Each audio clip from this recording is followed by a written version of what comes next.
Bonjour, bienvenue sur Quack Production dans l'émission Quoi qu'il en dise. Aujourd'hui, nous allons découvrir une entreprise familiale, donc tenue par un couple charmant, Myriam et Richard. Venez, suivez-moi.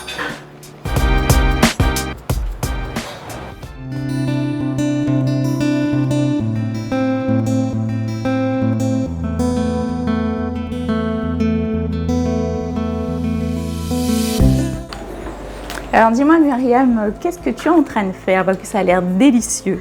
Là, je prépare des tartelettes au poulet boucané. Le poulet boucané par nos soins, bien sûr. D'accord. Quels sont les types d'événements que votre entreprise couvre?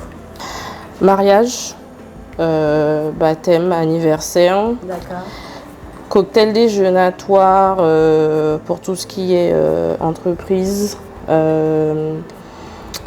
Les institutions locales comme celle qu'on connaît ici en Guyane. Hein. La CTG? La CTG, l'Université de Guyane. Et puis de temps en temps, des clients privés. Et aussi, ça m'échappait la tête. On fait aussi tout ce qui est vente de repas le midi. D'accord, très Donc, bien. toutes les semaines. Alors, on a arrêté pendant quelques mois parce que nos prestations au niveau cocktail étaient trop intenses. Donc, à gérer, c'était compliqué. Donc, on s'est concentré sur vraiment la partie traiteur pour tout ce qui est cocktail. Et là, on reprend en septembre avec la vente de repas. Donc, c'est-à-dire que tous les midis, les clients ont la possibilité d'appeler, de réserver leur repas. Et nous, on livre.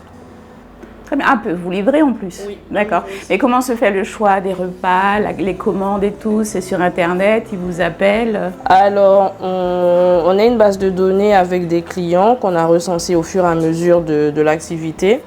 Et on a quelqu'un qui s'occupe, niveau communication, qui s'occupe des flyers. Donc, chaque semaine, on lui envoie les menus qu'on élabore pour la semaine et on diffuse. On diffuse sur notre Instagram et sur le WhatsApp professionnel de la société.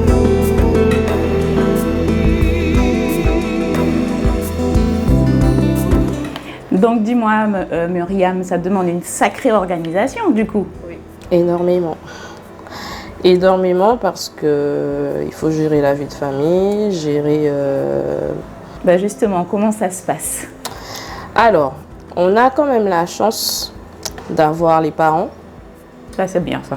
C'est très très bien parce que du coup, quand on est souvent sollicité pour ce type de prestations, on a tout juste le temps de les emmener à l'école.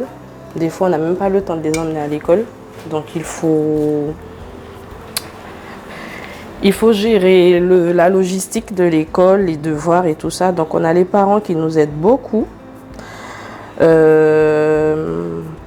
J'ai aussi ma petite sœur qui est institutrice à Apatou et c'est vrai que quand c'est la période de vacances scolaires, elle nous soulage parce qu'elle prend le relais avec les enfants. Donc, il y a vraiment un gros soutien familial, d'autant plus que vous travaillez en couple. C'est ça. Donc, ça veut dire que les deux sont sollicités. Quand on a une prestation, c'est tout le monde qui est sollicité. Donc on ne peut même pas dire que maman travaille, papa s'occupe des enfants. Non, c'est tout le monde qui travaille en fait. J'imagine que c'est quelque chose de travailler en couple. Oui. C'est pas évident. C'est pas évident parce que on est tout le temps ensemble en fait. Oui. Donc faut savoir crier ce manque des fois. Faut savoir se crier des moments où on se dit bon, moi je vais voir des amis, toi va voir les tiens parce que après ça crée. Mais à choisir, je ferai pas d'autre choix. Ouais, non, à choisir, je ferai pas d'autre choix parce que. Ça prouve que vous avez quand même trouvé votre équilibre et que vous aimez ce que vous faites. D'autant plus aussi qu'on se complète dans le domaine parce que, par exemple, tout ce qui est grosse cuisine, c'est-à-dire plats, les gros plats à base de viande, voilà, ce sera lui. Et tout ce qui est petit four dessert, ce sera moi. Ouais, donc vous êtes vraiment complémentaires. C'est ça. Aïe. Aïe. Je dois le dire la vérité ou... Elle n'est pas là. Ça fait quoi? Oui. Ça fait... C'est complémentaire. C'est complémentaire parce que c'est comme travailler avec quelqu'un, on est obligé de dire à la personne de faire ça, de faire ci, de faire ça, de toujours derrière. Mais on sait déjà que la personne va le faire. Et qu'elle, elle sait déjà que je vais le faire. Je veux dire, on sait déjà, c'est comme, on sait déjà qui va faire quoi et que bon, on s'inquiète pas. Elle sait comment tu travailles. Ouais, elle sait comment et moi je sais comment elle travaille. Et elle anticipe. Il n'y a pas vraiment d'inconvénients. Qui veut dire c'est les avantages couvrent les inconvénients. Largement. Qu'est-ce qui a fait que tu as eu envie de partager cette passion de ton mari? C'est de voir, je pense que c'est surtout voir ce que ça procurait lors des manifestations. Le bonheur que tu procurais aux gens. C'est ça. Les retours. Je dis pas qu'on a tout le temps des retours parce que, comme dans tout, hein, vous avez des manifestations parfois où un client peut dire ah mais il y avait trop de sucre, trop de sel. Moi, nous on le prend comme des critiques constructives. Donc voilà, sur ce point-là, il n'y a pas de problème. C'est de voir le bonheur que ça procure et surtout, on a toujours eu, en fait, c'est pas ce retour-là, c'est qu'à chaque prestation. Les gens auraient pu se dire, mais c'est peut-être des associés ou je sais pas. Les gens tout de suite ont toujours compris que c'est un couple qui travaille en fait. Donc ça veut dire que vous êtes vraiment complices. Voilà. Que vous dégagez quand même quelque chose. C'est ça. Alors Richard, il semblerait que ce soit à cause de toi que ta femme ait décidé de procéder à la reconversion professionnelle. C'est ce qu'elle vous a dit? Ah oui, apparemment, c'est ce qu'elle a dit. Mais dis-moi, d'où vient cette passion pour la cuisine de ton côté? Alors la passion vient de ma mère. Qu'est-ce qu'elle a fait? Elle s'est attelée à faire la cuisine. Et nous, comme on était petits, c'est pas comme on était petits, on l'a aidé aussi. On l'a aidé à faire ce qu'elle allait faire. D'accord. C'est de cela m'a donné cet amour de la cuisine. Parle-nous un peu de ton cursus. J'ai fait des études littéraires, un bac L, une licence littéraire. Je voulais être professeur des écoles à la base, pas professeur de lettres.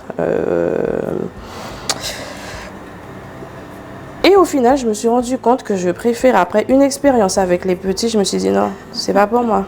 En même temps, les petits, c'est assez particulier. Non, voilà, je dis laissez à César ce qui appartient à César, en tout cas, ça, c'est pas pour moi. Et qu'est-ce qui a fait que tu as basculé dans le domaine culinaire? Le Covid y est pour grand-chose, pour beaucoup. Je crois que la Covid a bousculé beaucoup de vies. Période de Covid, déjà, juste avant Covid, je commençais à me sentir inutile au travail. D'accord.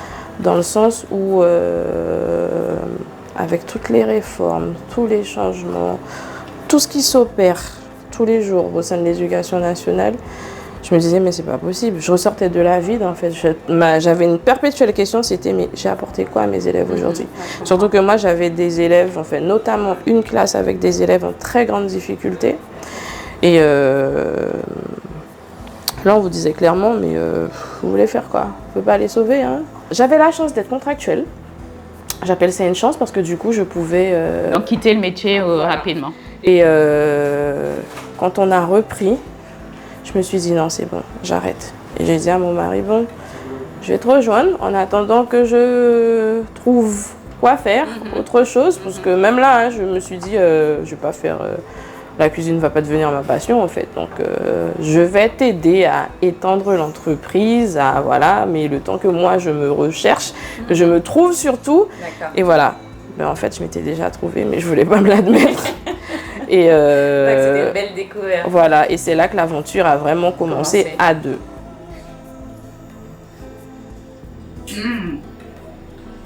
Bon, il n'y a pas assez.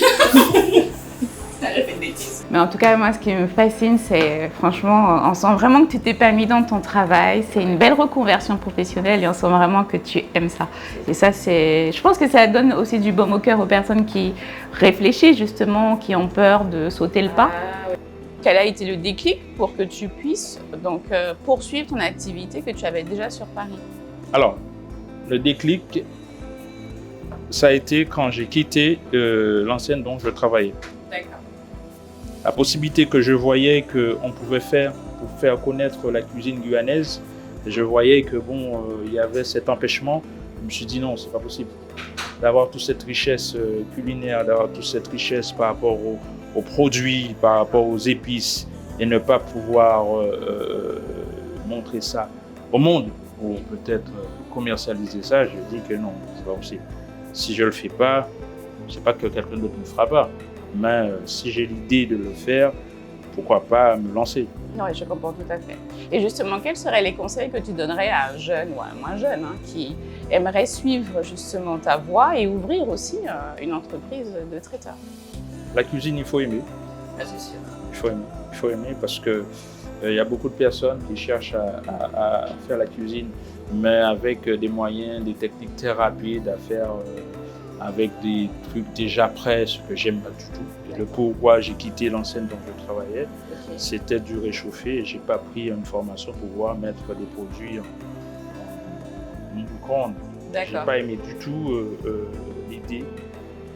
Bon, il faut que la personne puisse. C'est quelque chose de, comment dire, je dirais pas d'amour, je vais pas jusque-là. Une passion peut-être. C'est une passion. Oui. C'est une passion. D'accord. C'est une passion de pouvoir faire plaisir au client, de pouvoir voir le client être, comment dire, épanoui, content. Et c'est ce que j'aime. C'est ce que j'aime, voir le client après. Quand on lui dit de goûter, comme après, de faire.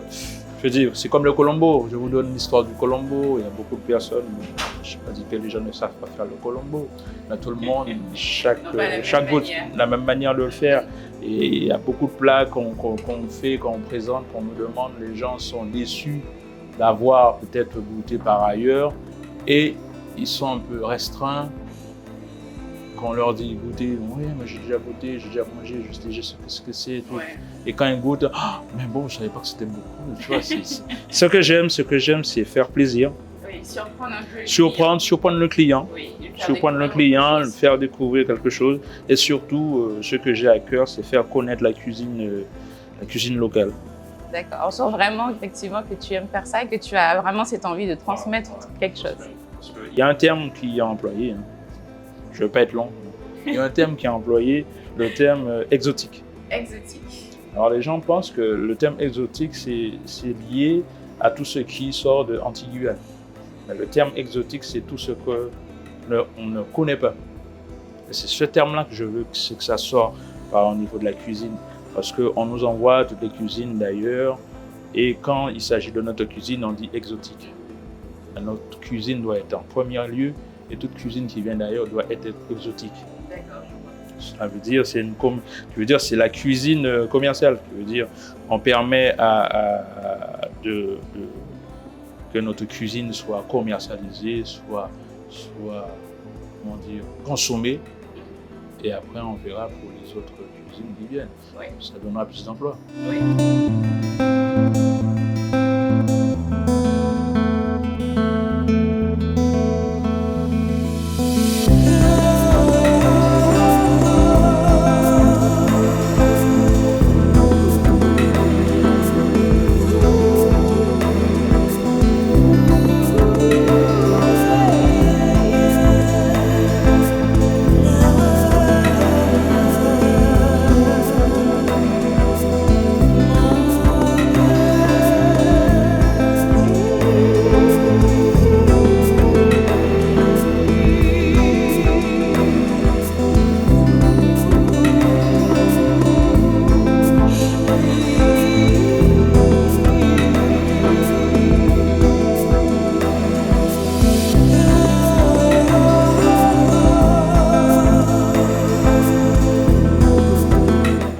On arrive à la fin de l'émission, donc j'ai juste une dernière question.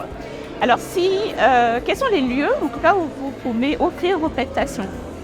Alors, pas de lieu ici. On est des terrains. On est partout. En France, aux Antilles, aux States, au Canada, partout. Dès qu'on nous appelle et ils nous paient le billet, on est là.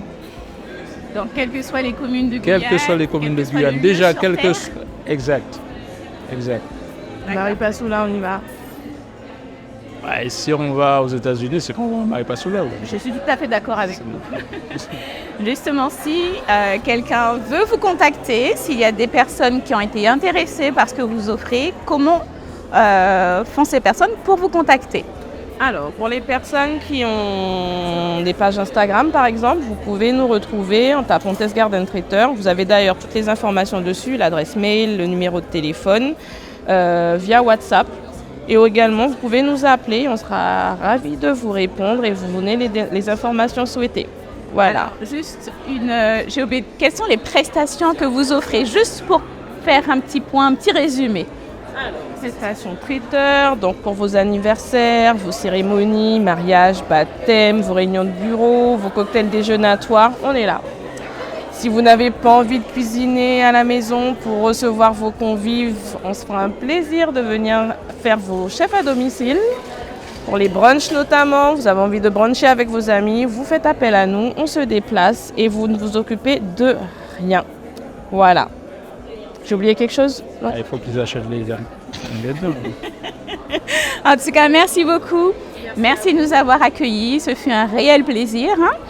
Quant à nous, l'émission est terminée. Donc, on se retrouve la semaine prochaine avec un autre invité qui nous fera partager sa passion.